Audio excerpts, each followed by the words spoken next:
નકશો છે લંકાનો ને અવધ સુધી જવું છે. આ પરમ પાવનકારી ભાગવત ગંગા અને એની અસર, અને પછી કોઈ વક્તા કોઈ વ્યક્તિ ગાવા માંડે, બોલવા માંડે, એકદમ નિષ્ઠાપૂર્વક, ધ્યાનપૂર્વક, શ્રદ્ધાપૂર્વક, ભાવપૂર્વક, જેને કહેવાય એકાકાર થઈને તલ્લીન બનીને તે સાંભળે અને વક્તા જિજ્ઞાસાપૂર્વક હૃદયના ભાવ સાથે ખાલી બોલવું, ખાલી મસ્તિષ્કમાં આવે એ બોલવું તો બધું છે જ, એ બધા દ્વારા જ થઈ શકે, જીભ દ્વારા જ થઈ શકે, પણ હૃદયના ભાવ સાથે બોલાતું હોય ત્યારે કોઈ કે કડિયા લખી છે, એક લીટી લખી છે કે જીભથી બોલાયેલા શબ્દો કદાચ કોકના કાન સુધી પહોંચે છે, જીભથી બોલાયેલા શબ્દો કદાચ કોકના કાન સુધી પહોંચે છે, પણ હૃદયથી બોલાયેલા શબ્દો કોકના હૃદય સુધી પહોંચે છે. આ વાણીની તાકાત આપણી નહીં, પરમાત્માની દેન. બાકી તો આપણે શું બોલીએ. પણ માં જગદંબા જોગમાયા સરસ્વતી માતાજીની કૃપા હોય. કોઈ આપ સારું બોલતા હોય તો આપણે કહીએ ને કે ભાઈ એને માટે સરસ્વતી બહુ છે, સારું બોલી શકે, એની કૃપા હોય તો શક્ય છે. એટલે સરસ્વતી માતાજીની કૃપા.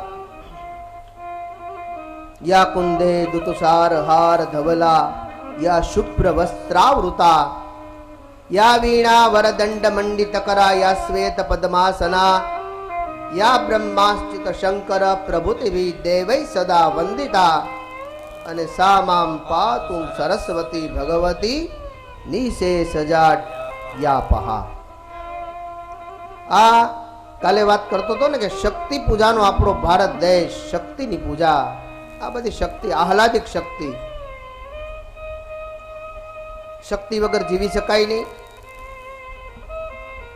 આદ્યંબા, આદ્ય શક્તિ અંબામાં જોગમાયા, કોઈ પણ નામધારી હોય કે વ્યક્તિની વાત કરો તો, આપણી વાત કરીએ તો માં હોય, પત્ની હોય, બેન હોય, દીકરી હોય, શક્તિના 4 સ્વરૂપ આપણા ઘરમાં જ હોય. આ 4 સ્વરૂપ અને શક્તિ દ્વારા આ બધું થઈ શકે.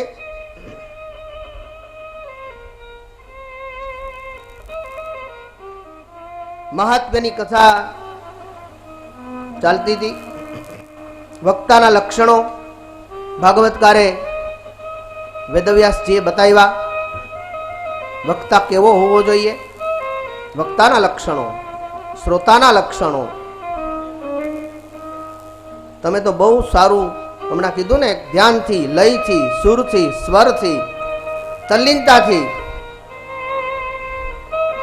અને મારી ધારણા એવી છે કે તમે બધું ભૂલી જતા હશો. બસ કથા, બીજું કાંઈ નહીં. 12 વાગે, 12:30 વાગે, 1 વાગે, ત્રીજો દિવસ, 2 દી તો ગયા, 5 દિવસ રહ્યા. અને કહે છે ને કે સારા દિવસો જાતા વાર નથી લાગતી. ક્યારે કથા છે, 22 તારીખે છે, મંગળવારે છે, અને કથા પ્રારંભ થશે. આમ કરતા કરતા ત્રીજા દિવસમાં આપણે પ્રવેશી ગયા અને સારા દિવસો જાતા વાર નથી લાગતી.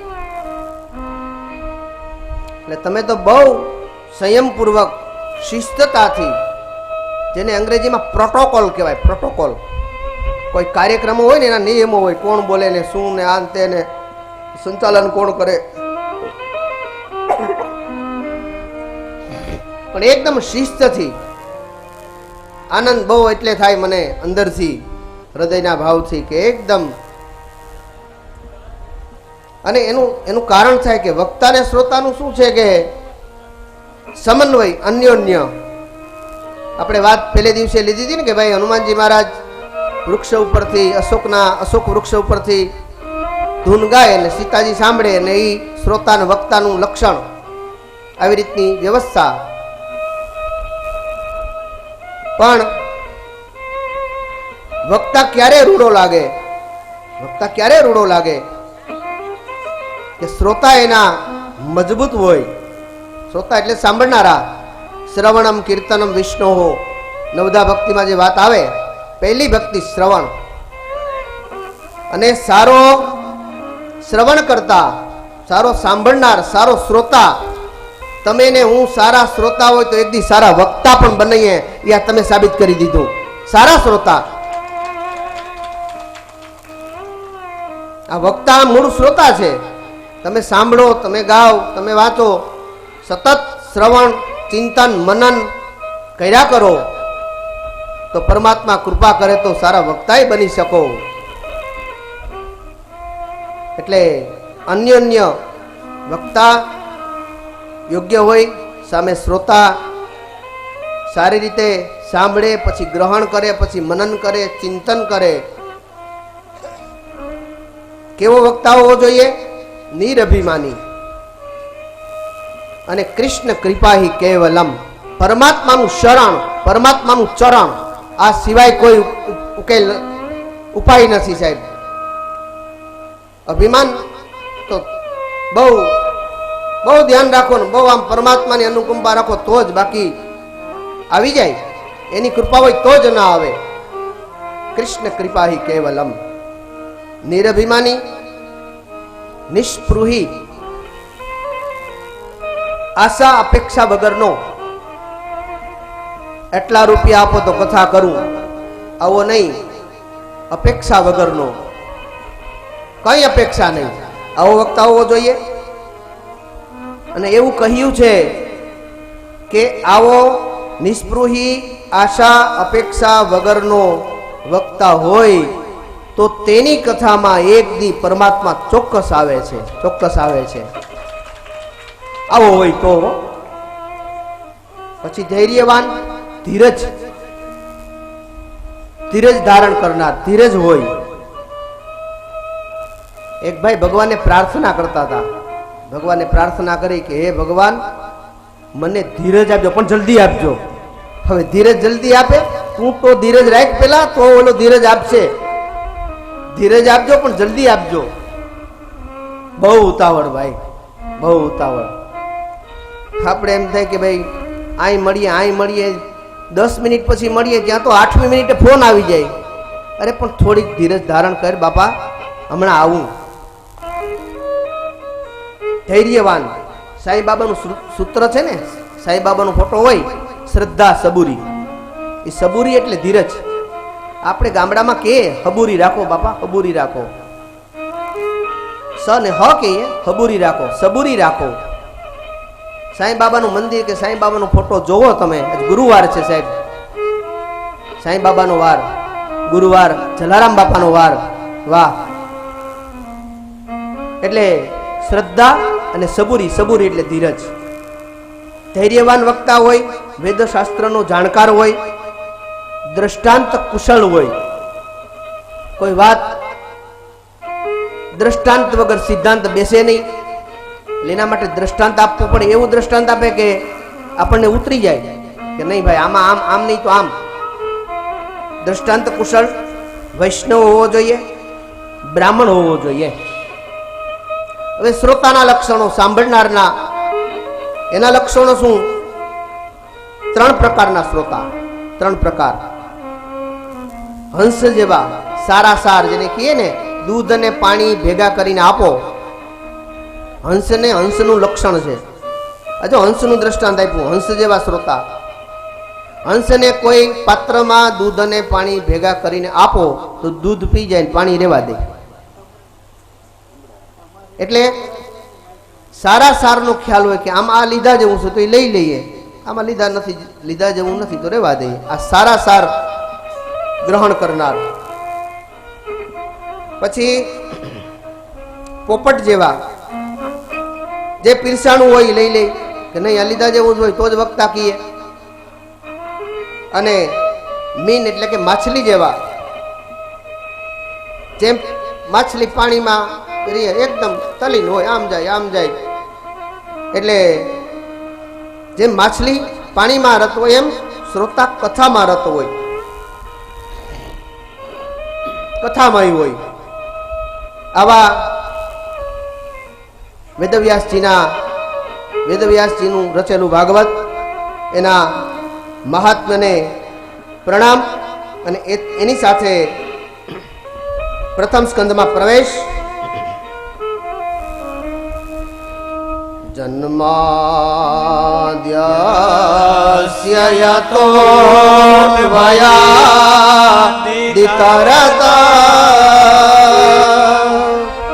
સાર્થે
वन्दे पन्नगभूषणं मृगधरं वन्दे पशूनां पते वन्दे पशूनां सत्यं परं धीमहि जन्माद्यस्य જેનો પહેલા જન્મ થયો છે, પાલન કરતા છે, સૃષ્ટિના અંતમાં સંહાર કરે છે, એવા પરમ તત્વને જાણવા યોગ્ય પૃથ્વીના કારણરૂપ સ્વયં પ્રકાશિત જળ અને સ્થળમાં રહેવાવાળા માયાપતિ બ્રહ્માજીને જેણે વેદનું જ્ઞાન આપ્યું એવા ત્રણેય ગુણ સત્વ, રજ અને તમોગુણ સ્વરૂપ ભગવાનનો અમે પાપ વિનાશ માટે પરમાત્માનું ધ્યાન ધરીએ છીએ. પ્રથમ સ્કંદ નૈમિષ સારણ્ય ક્ષેત્ર. ના નૈમિષ સારણ્ય ક્ષેત્રમાં શૌનક આદિ ઋષિઓના પ્રશ્નો અને એમાં ભગવત ભક્તિનું મહાત્મ્ય, ભગવાનના અવતારોની કથા, ભગવાનના અવતારોની કથા, મત્સ્ય અવતાર, હરિ અવતાર, કપિલ અવતાર, દત્ત અવતાર, સનત કુમાર, નર નારાયણ, ભગવાન વિષ્ણુ, પૃથુ, ઋષભદેવ, હયગ્રીવ, કશ્યપ, નૃસિંહ, વામન, હંસ, મનુ, ધનવંતરી, પરશુરામ, રામ, કૃષ્ણ, વેદવ્યાસ, બુદ્ધ ભગવાન અને કલ્કી. વેદવ્યાસને ત્યાં સમયાપ્રાસ આશ્રમમાં નારદજીનું આગમન થાય છે અને નારદજીનો સંવાદ, નારદજીની પૂર્વજન્મની કથા આવે છે. ઘણી જગ્યાએ સત્યનારાયણની કથામાં ઉકડિયા ગામમાં આ વાત ઘણી જગ્યાએ કરેલી છે. ઘણા બધા બહેનોને ખ્યાલ હશે. પૂર્વનું વાવેલું હોય ને આપણું એ ઉગે. હા, નારદજીના પૂર્વજન્મની કથા આવી છે. દાસીનો દીકરો અગ્નિહોત્રી બ્રાહ્મણને ત્યાં સેવા કરવા જાય. સંતો બ્રાહ્મણો પધારે, સત્સંગ થાય અને એક વખત ચાતુર્માસ કરવા સંતો પધારે છે અને સંતોની સાથે સત્સંગ થાય છે. સંત અને સત્સંગ, હા, આ બધું આપણે તમે બધા સમજુ શ્રોતા જ છો, પણ વચ્ચે વાત કરી દઉં કે હમણાં કડી છે ને, પૂજામાં રાખવા પંચદેવ સર્વદા. પૂજા, ભગવાનની પૂજા કરવી. પૂજા કોઈ દીકરીનું નામ હોય, પૂજા કોઈ દીકરીનું નામ હોય, કોઈ છોકરાનું નામ કે કોઈ ભાઈનું નામ પુંજાભાઈ હોય, પુંજાભાઈ. પણ મને આવું ગમે સ્પષ્ટતા કરવાનું કે ભગવાનની પૂજા કરવી. પછી ક્યાંય કોઈ બોલે તો હું કહું નહીં, કારણ કે બહુ કહેતા નથી આવડતું ઈ ભાષામાં. હા, મને ના પાછું કેવું ન ગમે કે કોઈ પૂંજા બોલે ને આપણે કહીને ને આમની નામ બોલાય, એવો સ્વભાવ ન રખાય. ભગવાનના સ્વભાવમાંથી શીખવા મળે. પણ પૂજા કોઈ દીકરીનું નામ હોય, ભગવાનની પૂજા કરવી, મીંડા વગરનો પૂજા કરવી. બાકી મીંડું ક્યાં કાઢવું ને એ તમને કહું.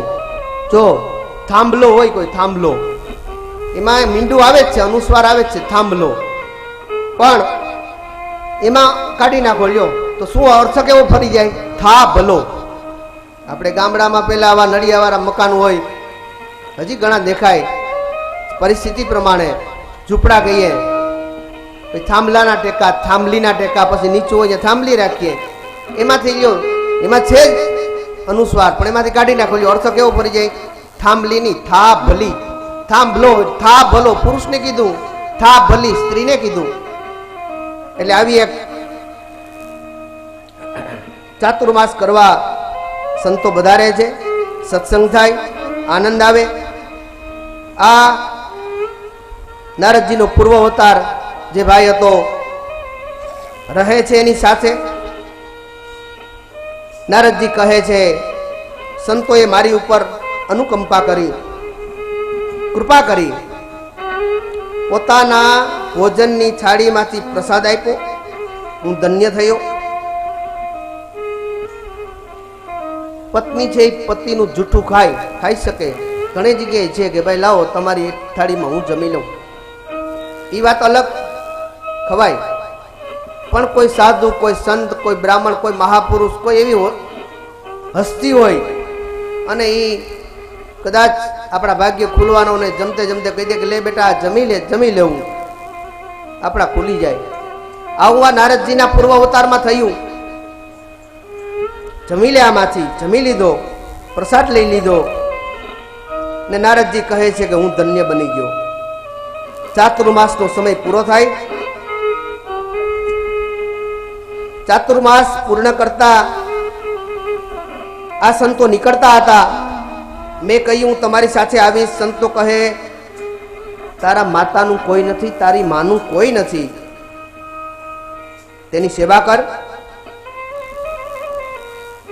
હા, બ્રહ્મ જ્ઞાનની વાત છે ને, બ્રહ્મ જ્ઞાનની 3 કારણો સાહેબ, 3 કારણો. બ્રહ્મ જ્ઞાન કઈ રીતે પ્રાપ્ત થાય? 1, કઠોર સાધના. કઠોર સાધના, કોઈ દેવ દેવીની કઠોર સાધના. બીજું, માતા પિતાની સેવા. અને ત્રીજું, કોઈના ચરણની રજ. સત્યનારાયણની કથામાં વાત હું લઉં છું બ્રહ્મ જ્ઞાનની, અને ચરણ રજની વાત એટલા માટે લઉં છું, એમાં જે પ્રકાર બતાવ્યો ને સત્યનારાયણની કથાના પેલા જે એમાં મહાત્મ્યમાં સ્કંદ પુરાણની વાત કે ઘેરે સત્યનારાયણની કથા કરીએ એમાંય ફળ મળે. આવા મંદિરોમાં કોઈને કોઈ મંદિરોમાં કથા કરીએ એનું 10 ગણું ફળ મળે. તીર્થ ક્ષેત્રમાં સત્યનારાયણની કથા કરીએ તો 100 ગણું એમાં તો લખ્યું, એટલે અનંત ગણું ફળ મળે. પણ આ મંદિરની વાત મને બહુ ગમે, આ બ્રહ્મ જ્ઞાન સંબંધી. કઈ રીતે કે પરમાત્મા, માતાજી કે જે દેવ દેવીનું મંદિર હોય એ તો ઠેઠ ગર્ભગૃહમાં હોય, અંદરના, એને ગર્ભગૃહ કહેવાય. એ ગર્ભગૃહમાં હોય. પેલા મોટો ચોક આવે, પછી ગર્ભગૃહ. આપણે ચોકમાંથી પ્રણામ કરી લઈએ, પગે લાગી લઈએ. પણ એની પહેલા આપણા બૂટ ચપ્પલ કાઢીએ અને આપણે પગથિયેથી આમ કરી અને આમ કરી. બહુ મને ગમે છે, બહુ. શું કામ? ત્યાં શું કામ? ત્યાં તો ધૂળ છે, માટી છે કે લાદી કે જે કંઈ છે. પછી આપણે અંદર જઈએ, કારણ બહુ સરસ છે. ત્યાંથી ત્યાં આ જગ્યા ઉપર આપણી પહેલા કોઈ બ્રાહ્મણ આવ્યો, કોઈ સંત આવ્યો, કોઈ સાધુ આવ્યો, કોઈ જોગમાઈ આવી, કોઈ એવી શક્તિ આવી, એના ચરણની રજ હોય ને એ આપણી માથે ચડી જાય તો બ્રહ્મ જ્ઞાનની પ્રાપ્તિ થઈ જાય. 3 પ્રકાર: કઠોર સાધના, માતા પિતાની સેવા અને કોઈના ચરણની રજ. એટલે કદાચ મને એમ છે કે તુલસીદાસજીએ આમે ક્રમ અનુસંધાન કર્યું છે ને, શ્રી ગુરુ ચરણ સરોજ રજ, એના રજ, એની રજ સાહેબ. અને અહલ્યાના ઉદ્ધાર વખતે ભગવાન, આપણે કોઈને આપણો પગ ન અડાડીએ તો ભગવાન કંઈ અડાડે? ન જ અડાડે. વિશ્વામિત્રજી કીધું કે હવે અહલ્યા ઉદ્ધાર, ભગવાનનો આમ પગ ઊંચો થાય ને ચરણ રજ ઉડી જાય ને અહલ્યા છે એ સચેત અવસ્થામાં આવી જાય. એટલે સંતો કહે છે તારી માનું કોઈ નથી. માતા પિતાની સેવામાંથી મને વાત યાદ આવી. તને મંત્ર આપું છું, ભગવાનનું ધ્યાન કર. અને નારદજીએ ધ્રુવને મંત્ર આપ્યો હતો, એ વાત આગળ આવશે. ધ્રુવને બ્રાહ્મણો બોલે ને, વક્તાઓ બોલે ઓમ નમો ભગવતે વાસુદેવાય, આમ તો મંત્ર છે, મહામંત્ર, પણ પછી ધૂનમાં લઈ લીધો. લોકો ગાય, સાંભળે ને ગાયેલું અહીંયા રત થઈ ગયા હોય, યાદ આવી જાય. ઘેરે સતત આપણે ગાઈએ એટલે મૂળ મંત્ર ઓમ નમો ભગવતે વાસુદેવાય. આ નારદજીએ ધ્રુવને મંત્ર આપ્યો તો, પણ નારદજી ને મળેલો મંત્ર, નારદજી એ આપેલો મંત્ર, નારદજી ને મળેલો મંત્ર એ આ. અને લખવો હોય તો એ લખી લેજો, પછી જોતો હોય તો કહેજો. ઘણાને મેં અહીંયા પણ લખીને આપ્યો છે સત્યનારાયણની કથાના માધ્યમ દ્વારા. એમાં હું ઘણી વાત આવી લઉં છું. બહુ સરસ આપત ઉદ્ધારણ મંત્ર, આ મંત્રનું નામ છે, ભાગવતજીમાં છે આપત ઉદ્ધારણ મંત્ર. આનાથી ઉદ્ધાર થઈ જાય આપણો. ઓમ નમો ભગવતે તુભ્યમ. ગામ એટલે ઉતરી જાય, બાકી એમ નમે બોલી જવાય. વાસુદેવાય ધીમહિ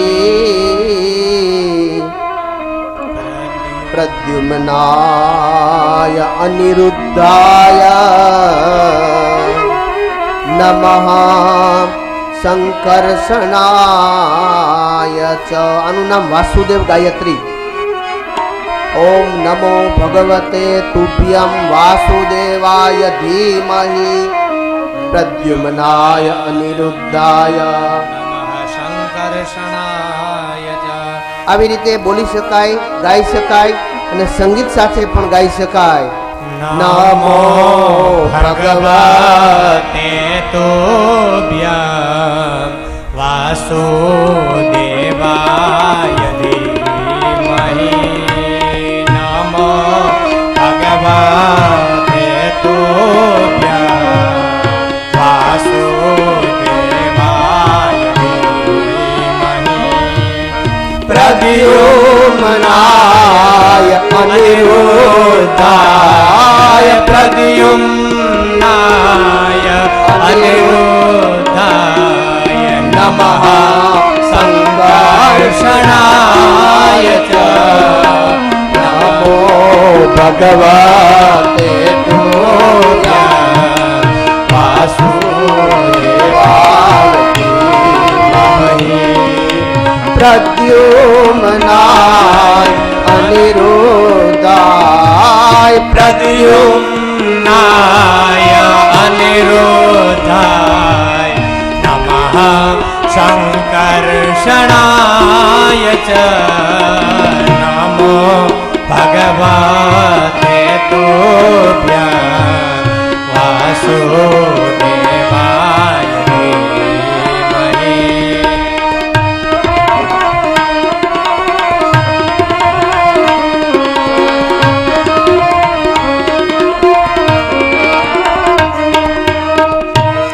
મંત્રના પ્રભાવથી દાસીનો દીકરો બીજા જન્મમાં બ્રહ્માજીનો માનસ પુત્ર બને છે. એ નારદજીને ભગવાને દેવદત્તા નામની વીણા આપી. નારદજી વર્ણન કરે છે, સદા હું પ્રભુ ભક્તિમાં રહું છું. નારદજીનો વ્યાસજીને ચતુશ્લોકી ભાગવતનો ઉપદેશ. ચતુશ્લોકી ભાગવત 4 શ્લોકનું ભાગવત. 1 શ્લોકી ભાગવત, 4 શ્લોકી ભાગવત. પહેલા 1 શ્લોકી ભાગવત, પછી ચતુશ્લોકી 4 શ્લોક આપ્યા અને 4 શ્લોકમાંથી વ્યાસજીએ 18,000 શ્લોક રચ્યા. આ વ્યાસ 18 પુરાણોના રચયિતા. પહેલેથી વાત કરી હતી, કદાચ બધાય પુરાણોની રચના કરી, સંતોષ ન થયો, ભક્તિમાં સંતોષ ન રાખવો, ને સંતોષ ન થયો, ત્યારે વેદવ્યાસજીએ 18માં શ્રીમદ ભાગવત મહાપુરાણની રચના કરી. એ આ ભાગવત સાહેબ, ગ્રંથોનો સાર, શાસ્ત્રોનો સાર, વેદોનો સાર. 4 મંત્રો 4 શ્લોકમાંથી 18,000 શ્લોક બનાવ્યા. અને હવે આપણે મહાભારતમાં પ્રવેશ કરીએ. અથ શ્રી મહાભારત કથા. અથ શ્રી મહાભારત કથા. અથ શ્રી મહાભારત કથા. અથ શ્રી મહાભારત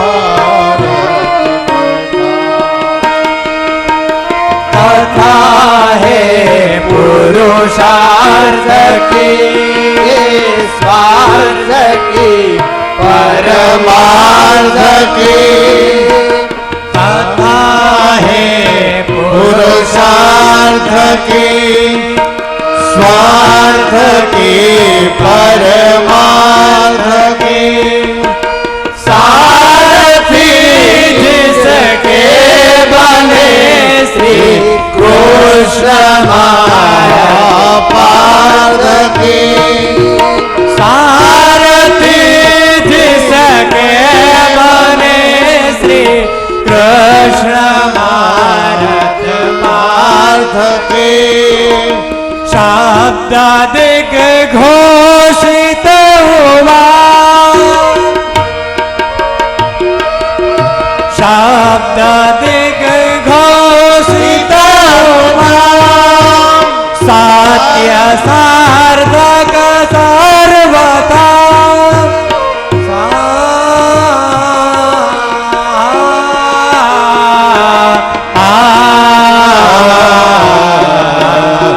यथ श्री महाभारत कथा. अथ श्री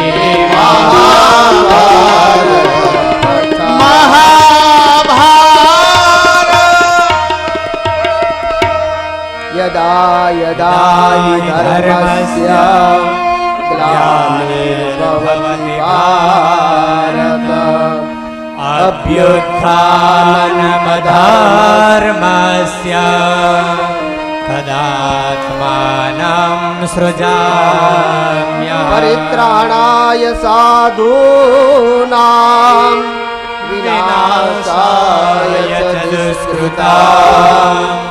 धर्म संस्थापनार्थाय संभवामि युगे युगे. પરિત્રાણાય સાધુનામ વિનાશાય ચ દુષ્કૃતામ અને ધર્મ સંસ્થાપનાર્થાય સંભવામી યુગે યુગે.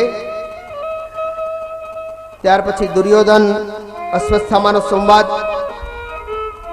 અમારા 100 માંથી કોઈ બચ્યું નથી, હું પણ મરવાની અણી પર છું, અને પાંડવોમાંથી 5 માંથી એકે મર્યા નથી.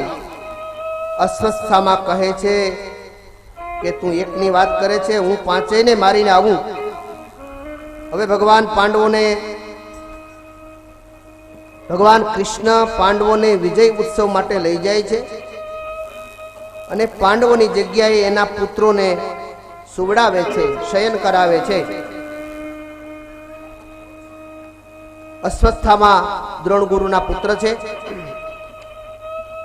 અને 5 પુત્રોના મસ્તક કાપી અશ્વત્થામા દુર્યોધન પાસે લઈ આવે છે. અને દુર્યોધન કહે છે કે મને પિંડ આપવા વાળા પણ તે રહેવા ન દીધા.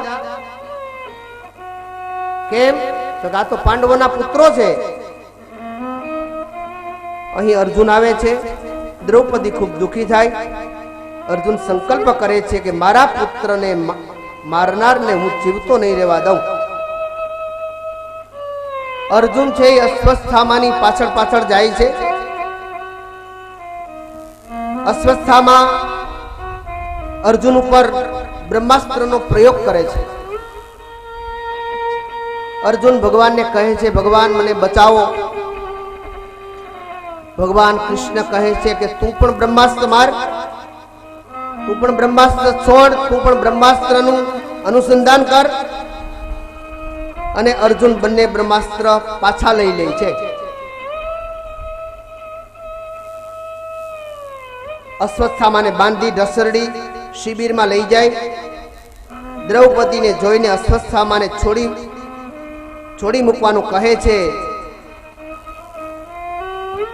દ્રૌપદી અશ્વત્થામાને છોડી મૂકવાનું કહે છે. કેમ કે ગુરુનો પુત્ર છે ને એ ગુરુ સમાન છે. દ્રોણાચાર્ય તો યુદ્ધમાં દેવ થઈ ગયા, માતૃશ્રી એકલા થઈ જશે. એટલે દ્રૌપદી અશ્વત્થામાને છોડી મૂકવાનું કહે છે. આ દ્રૌપદીનું ઔદાર્ય અથવા તો ઉદારતા, દ્રૌપદીની ઉદારતા. અને દ્રૌપદી માટે તો ઓલો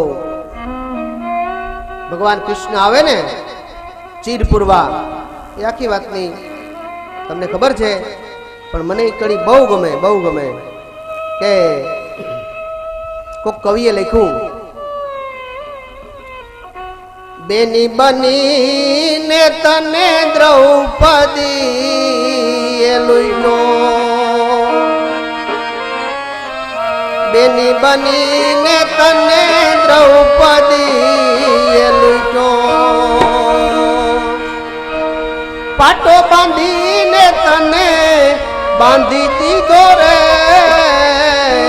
ઓરે કનૈયા તને લૂંટી લીધો રે, લૂંટી લીધો, લૂંટી લીધો, લૂંટી લીધો રે, ઓરે કનૈયા તને લૂંટી લીધો રે, ઓરે કનૈયા તને બાંધી લીધો રે, બેની બનીને તને દ્રૌપદી એ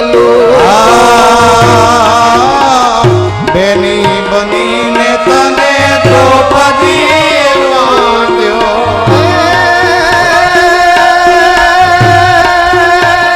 આ એની પદ્ધતિ છે ઉકળિયાની.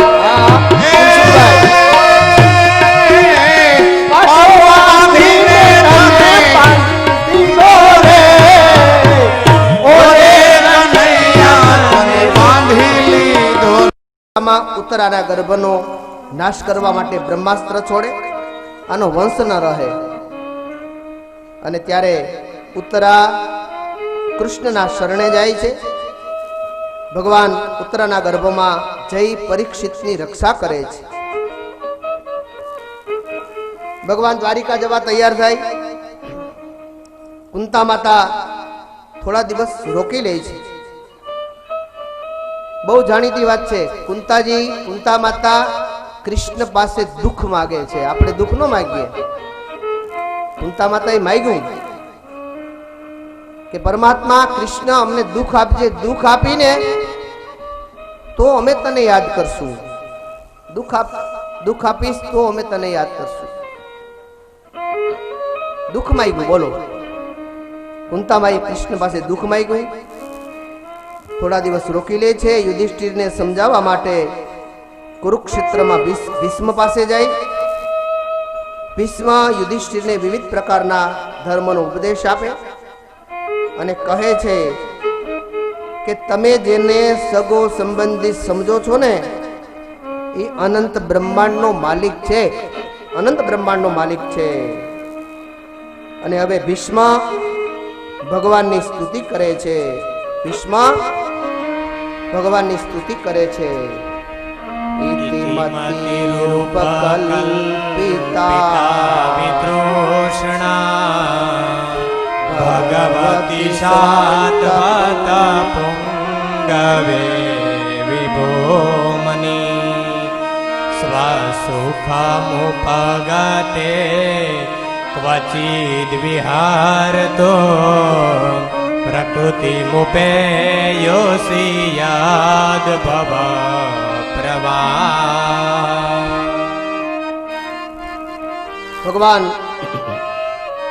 ભગવાનનું દ્વારિકાગમન, પરીક્ષિતનો જન્મ, યુધિષ્ઠિરને અપશુકન થવા લાગે છે. કૃષ્ણનું સ્વધામ ગમન. એક વખત કૃષ્ણ બેઠા છે. દુર્યોધનનો દીકરો લક્ષ્મણ, એના પત્ની લક્ષ્મણા, ભગવાન દૂધ પીતા હશે. આ લક્ષ્મણા આપે ભગવાન કૃષ્ણને હાથમાં વાટકો કે જે પાત્રમાં આમ દૂધ કે આપે એટલે આમ ભગવાનનો હાથ આમ કંપવા લાગ્યો, ધ્રુજવા લાગ્યો. અને કહ્યું કે કેમ પ્રભુ? તો કે બસ સ્વધામ ગમન.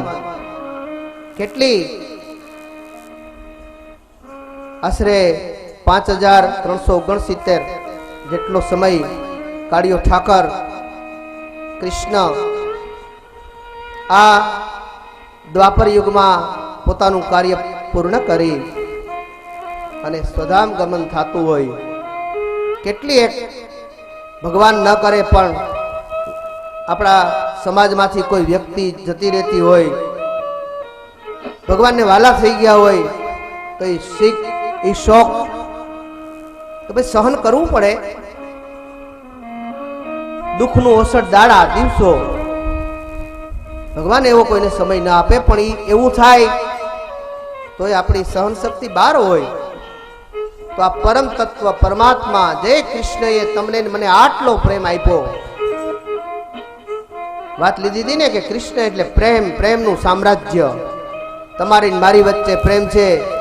આજે કથા પ્રત્યે પ્રેમ હોવો જોઈએ.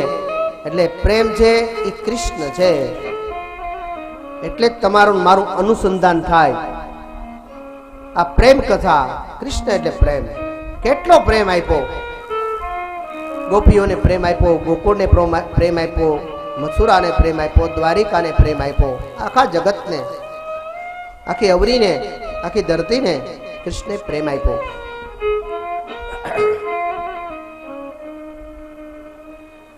ભગવાન સ્વધામ ગમન થાય. અર્જુન છે યુધિષ્ઠિર પાસે આવે છે, કહે છે, અર્જુન યુધિષ્ઠિર પાસે આવે છે અને કહે છે, સમય સમય છે બલવાન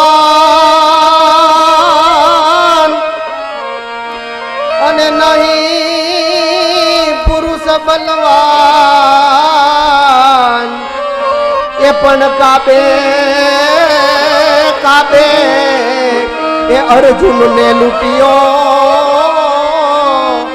અરે રે વો તો વહી ધનુષ વહી બાણ, પણ સમય સમય છે બલવાન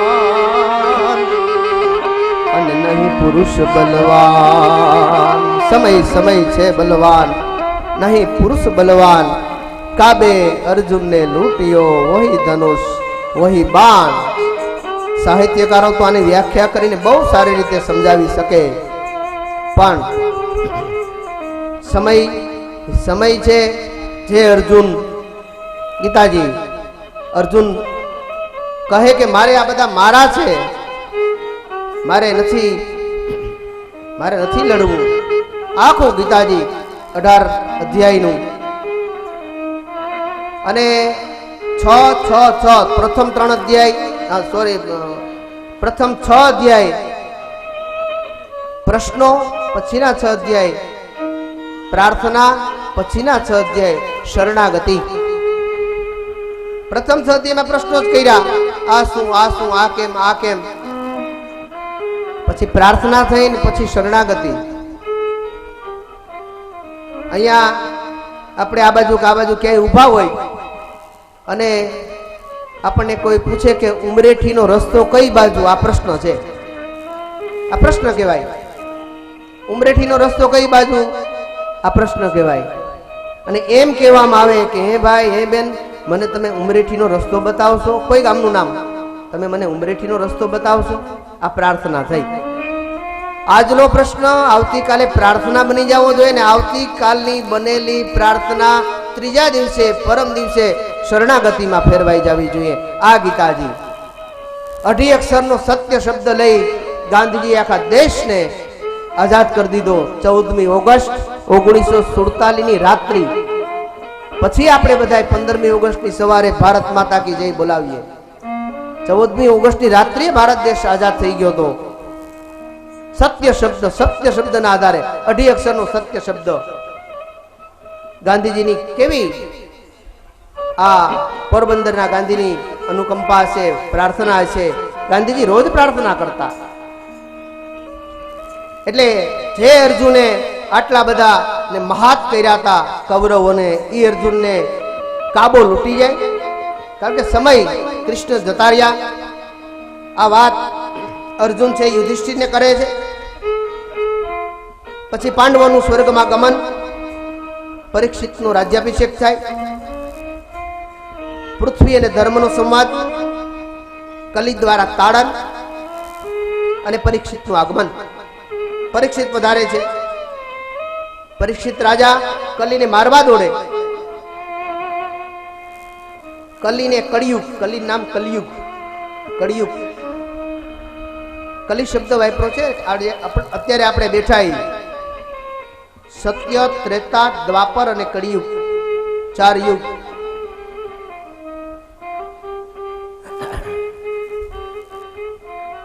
કલિયુગે કલી પ્રથમ ચરણે શાસ્ત્રીજીઓ બોલે. જ્યાં આપણે બેઠા હોય સંકલ્પમાં આવે ને, ઉકળિયા ગામે ભાગવત કથાભ્યામ જે સંદર્ભ હોય એટલે સંકલ્પમાં આવે કલિયુગે કલી પ્રથમ ચરણે. એટલે કલી પરીક્ષિત કલીને મારવા દોડે છે. કહે છે કે જા, મારા રાજ્યમાંથી નીકળી જા, રાજાશાહી. અને કલી શરણે આવે, માફી માગે. કલીને 4 જગ્યાએ વાસ આપે. વ્યભિચાર, દારૂ, જુગાર અને કતલ. કલી વિનંતી કરે કે એક સારું સ્થાન આપો, એક સારું સ્થાન આપો, સારું ઠેકાણું આપો, મારે રહેવાનું. આ બધા નામ બોલાના નહીં, ત્યાં કલીનો વાસ છે. એક વસ્તુ બતાવે, ભગવત સ્મરણ. આ બધામાંથી બચાવે તમને, મને ભગવત કૃપા આ બચાવે. એક સારું સ્થાન આપો. સોનામાં સ્થાન આપે છે. ત્યાર પછીના સમયમાં પરીક્ષિત શમિક ઋષિના આશ્રમમાં જાય છે.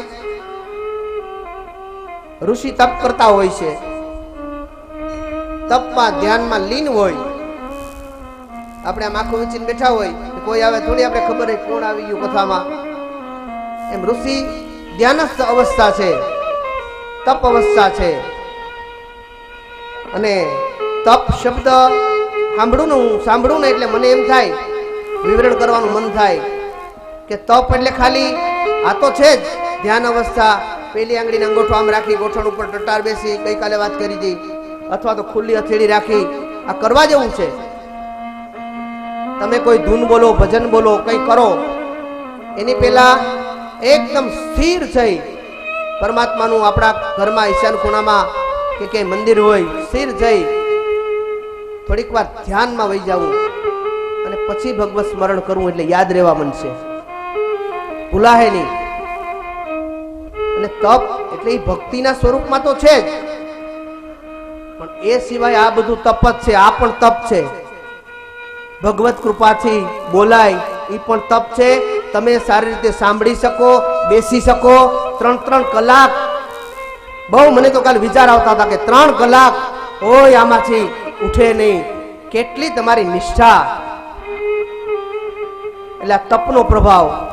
એટલે ઋષિ તપ કરે છે. અને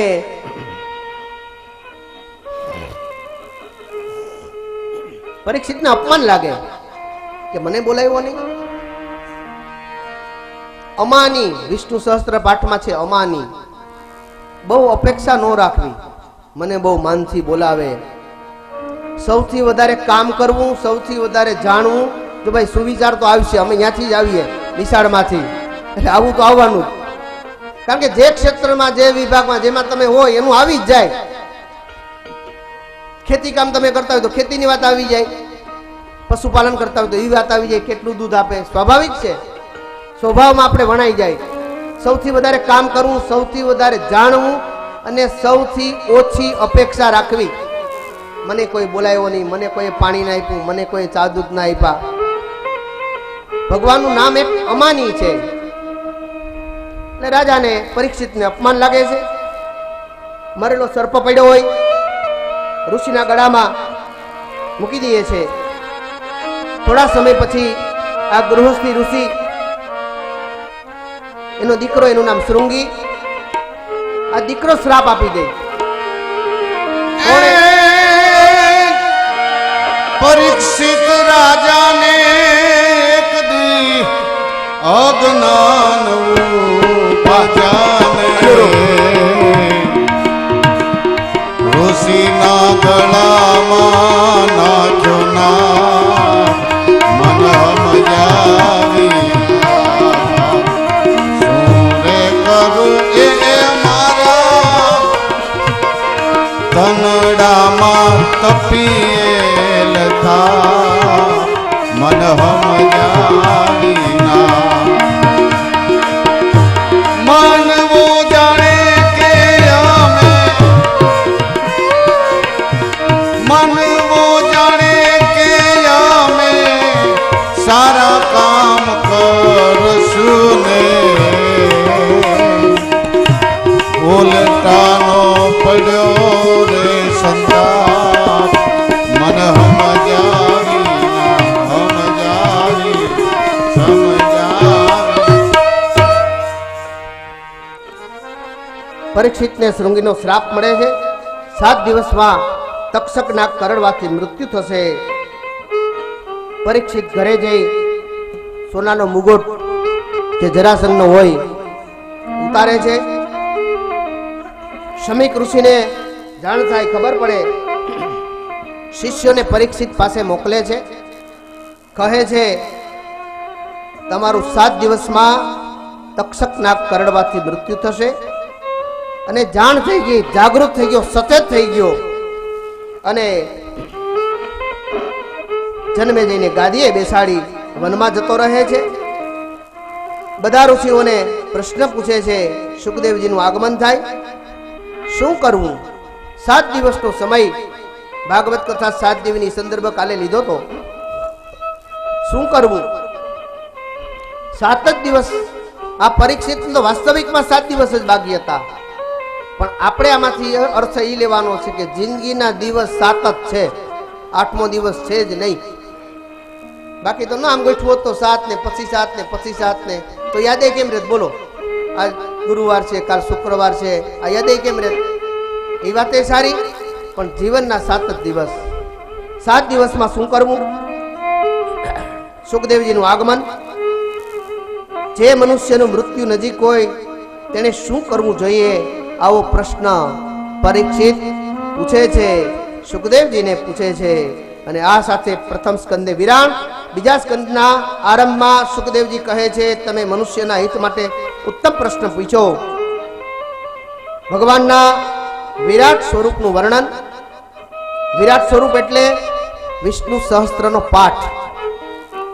ભગવાન સત્યનારાયણની કથા, એમાં બ્રાહ્મણો વક્તા પહેલા ગણપતિ દાદાની પૂજા, વિષ્ણુ કે શાલિગ્રામ એની પૂજા, અને ભગવત પૂજા થાય, કળશ સ્થાપન થાય, પછી વિષ્ણુ સહસ્ત્રનો પાઠ, પછી અધ્યાય, પછી થાળ, આરતી, ક્ષમા પ્રાર્થના, પ્રસાદ લઈને ઘેરે. આટલો ક્રમ તમને ખબર છે. પણ વિષ્ણુ સહસ્ત્રના પાઠની થોડીક વાતનો પ્રકાશ પાડું કે વિષ્ણુ સહસ્ત્રનો પાઠ બહુ કલ્યાણકારી, એનું ખૂબ મહાત્મ્ય છે. અને રમણીકભાઈ ને મેં અમારા ભાઈને અમે બેઠા હોય ને એકવાર પૂછ્યું હતું કે ભાઈ આ બધું કેમ, આ શું કારણ છે, આટલી બધી પ્રગતિ? કે જે વ્યક્તિને આપણા ગામ ઉકળિયાના આહિર લોકો કોઈ બ્રાહ્મણની વ્યવસ્થા ન હોય, ગૌરીશંકર બાપાને દાદાને કહે કે ભાઈ એક ભાઈને મોકલો, કોઈ વ્યવસ્થા હોય મોકલો, ને ત્યારે નક્કી થયું છે કે ભાઈ કૃપાશંકર બાપા, કૃપાશંકરભાઈ ઉકળિયા જાય, આરતી પૂજા ઉમરેઠીથી ઉકળિયા અપડાઉન, મારા કરતા વડીલોને બહુ ખબર હશે, મેં તો સાંભળેલી વાત, આ તો જોયું ન હોય, અમે નહોતા. રમણીકભાઈ વાત લીધી હતી અહીંયા નવરત્ના થયા પહેલા 10x10 નો રૂમ, આ બધી વાતની તેમને ખબર છે. પછી ગામનું કામ કરતા ગયા, સત્યનારાયણની કથા બહુ થઈ, વાતનો મર્મ. રમણીકભાઈને મેં પૂછ્યું કે આવું બધું કેમ, આમાં મૂળમાં કંઈક હશે ને, કારણ શું? અને જવાબ હતો કે બાપાએ આ ગામમાં સત્યનારાયણની કથા થાય અને પેલા કોઈ સાંભળતું નહીં, તમે ને હું બધા સાક્ષી છીએ, કોઈ સાંભળે નહીં. ઓર બાપા કથા કરે, હવે તો બહુ સાંભળે હો. અને મને તો તમે બધાએ ખૂબ સાંભળ્યો, ખૂબ સાંભળ્યો, મારા સારા શ્રોતા, જેને હું ઉત્તમ શ્રોતા નામ આપી શકું. તમે કદાચ મને ન સાંભળ્યો હોત તો હું નવી વાતો ન ગોતે. સત્યનારાયણની કથામાં મહાત્મ્ય, બ્રાહ્મણની, કઠિયારાની, રાજાની, વૈશ્યની, ચારે વર્ણોની વાત, ઉપસંહાર, થાળ, પ્રસાદ. પ્રસાદ ક્યારે મળે? પણ સારા શ્રોતાનો કોઈ એવો ભાવ નહીં હો. અડધી કલાક જાય, 1 કલાક જાય, 1.5 કલાક જાય, 2 કલાક જાય, સાહેબ સત્યનારાયણની કથામાં કોઈ એમ ઉંકારો ના કરે, ઉઠીને જાય પણ નહીં.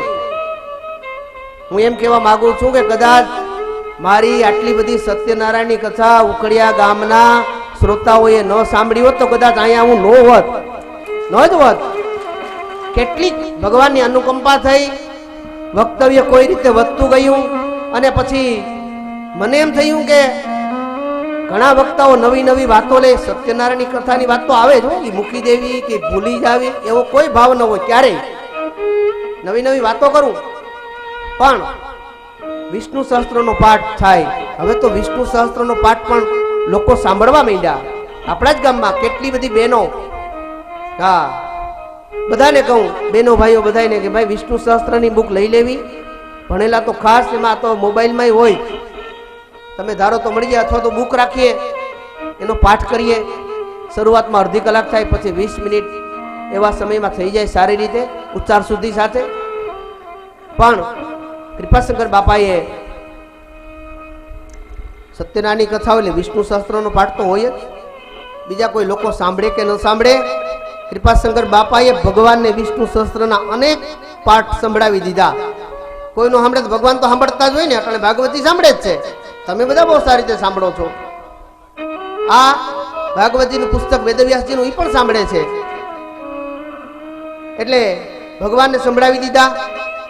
પરિણામ એ આવ્યું કે વિષ્ણુ સહસ્ત્રના પાઠે રમણીકભાઈ કે ક્યાંય પહોંચાડી દીધા.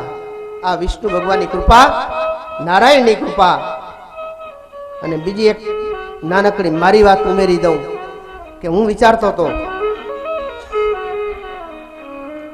કે આ ભાગવત કથા વિચારી પણ આપણે ન શકીએ કે આપણે વ્યાસપીઠથી ભાગવત કથા કરી શકું. આવું બેસવાની કરવાની વાત તો ત્યારે પણ વિચાર એ નતો શકતો હું. આ છે એ વાત હાવ ખુલ્લી એકદમ. પરમ કૃપાળુ પરમાત્માની કૃપા. પણ બાપાને જેમ લાગુ પડ્યું એમ મેં વિચાર્યું કે કદાચ મને પણ આ સંદર્ભ લાગુ પડ્યો. તમને પુરાવા સાથે કહું કઈ રીતે. મારી ઉંમર 25 વર્ષની હશે આશરે, અત્યારે 52 થયા. 25 નામ ફેરવી નાખો, અત્યારે 52 ગયા રવિવારે પૂરા થયા. 53મું શરૂ થઈ ગયું. કથાના પહેલા જ દિવસે 53મા વર્ષનો બીજો દિવસ હતો, મતલબ 53મું ચાલુ થઈ ગયું. 25 વર્ષની ઉંમરથી લઈને આજે 52 થયા તો 27 વર્ષનો ગાળો ગયો. એમાં મેં અંદાજ કર્યો કે ઉકળિયા ગામમાં 850 જેટલી કથા સત્યનારાયણની કથા થઈ ગઈ હોય. 850 જેટલી સંશોધન હો. ચૈત્ર મહિનામાં વધારે હોય, ચોમાસામાં ન હોય. ચોમાસામાં તો બ્રાહ્મણ હેરાન થાય, તમે હેરાન થાવ, ન કરો, સ્વાભાવિક. બાકીના 8 મહિના એ આખો હિસાબ કરી નાખ્યો મેં બેઠે બેઠે. આશરે 850 જેટલી કથા 27 વર્ષમાં મારાથી થઈ શકી સત્યનારાયણની કથા. અને બીજી વાત કરતા મને બહુ આનંદ થાય કે 2006 થી લઈને 2017 એ પાછો ગાળો ગયો 12 વર્ષનો. 12 વર્ષનો. અને અહીંયા પણ ખબર છે પૂનમને દિવસે સત્યનારાયણની કથાની હું હા નથી પાડતો, બધાને ખબર છે. એટલા માટે વેરાવળ મારા ઘરથી પશ્ચિમ બાજુ એક સૂર્યેશ્વર મહાદેવનું મંદિર છે, ભગવાન ભોળાનાથનું. ત્યાંના લોકોએ સાર્વજનિક પ્લોટમાં બનાવ્યું પૂર્વાભિમુખ. અને જે તે વખતે હું ત્યાંથી ગયો 2004 ડિસેમ્બરમાં. અને પછી તો મકાન બન્યા. કોઈ ભાઈ આવે છે, પૂનમનો દિવસ, સાંજનો ટાઈમ 6:30 નો. ગોરબાપા છો? હા. શિક્ષક છો? હા. ગોરબાપાનું કામ કરું છું. સત્યનારાયણની કથા છે. ક્યાં? સૂર્યેશ્વર મંદિરે. ભલે કોઈ બ્રાહ્મણ મળ્યા નથી, કઈ વાંધો નહીં. ચોક સ્પષ્ટતા તો છે, કાયમ છે, તમે જાણો છો સ્વભાવને બહુ સારી રીતે. આજે તો હું કરી જાઉં, ફ્રી પણ છું, રેડી થઈને તરત ગયો અડધી કલાકમાં જ. પણ આવી રીતે કહેવા ના આવતા, હું એમ લેભાગુ બ્રાહ્મણ નથી, તમે કહો એટલે હાજર. વાંધો નહીં, પછી આવો કંઈક કાર્યક્રમ હોય તો 2 દી અગાઉ કહેજો, આવીશ, સમય હશે તો. મતલબ જ્ઞાન. પછી પરમાત્માની કૃપા થઈ ગઈ, શિવ કૃપા. અને પછી તો એ લોકોનો ક્રમ હતો, એક પૂનમે બ્રાહ્મણને બોલાવે અને પછી બીજે પૂનમે બ્રાહ્મણ બદલાવી નાખે. અને મને ખબર હતી પાછી. મેં ઉઠ્યો, હાલ્યો એટલે તરત કીધું કે ભાઈ આ સત્યનારાયણ ભગવાન કી જય, સૂર્યેશ્વર મહાદેવ કી જય. કથા થઈ ગઈ, મને આવડી એવી. પણ પાછી પૂનમે તમે જેની વ્યવસ્થા હોય કરજો, મારો આગ્રહ ક્યારેય ન હોય, ક્યારેય ન હોય. અને એ ભાઈએ કીધું બસ હવે અહીં કોઈ બ્રાહ્મણ આવશે જ નહીં. એ વાતને 12 વર્ષ થઈ ગયા. 12 વર્ષમાં આશરે 151 કથા ભગવાન ભોળાનાથના સાનિધ્યમાં થઈ ગઈ. આમ કરતા કરતા મારી દ્રષ્ટિએ 1000 ઉપર સત્યનારાયણની કથા થઈ ગઈ. 1000 વિષ્ણુ સહસ્ત્રનો પાઠ, એના નામ 1000 જપ કહેવાય. 1000 જપ અને 1000 સત્યનારાયણની કથા, એટલે 1000 ગુણ્યા 1000 બરાબર શિક્ષક રહ્યા ને 10 લાખ. 10 લાખ જપ થઈ ગયા. અને કદાચ હું માનું છું કે આ ફળ આ વિષ્ણુ સહસ્ત્રના પાઠનું હોઈ શકે. અને પછી આપણે સત્યનારાયણની કથામાં થાળ બોલીએ ને, ઘણા બધા થાળ છે, પણ મને તો આમ તો એક જ આવડે હો.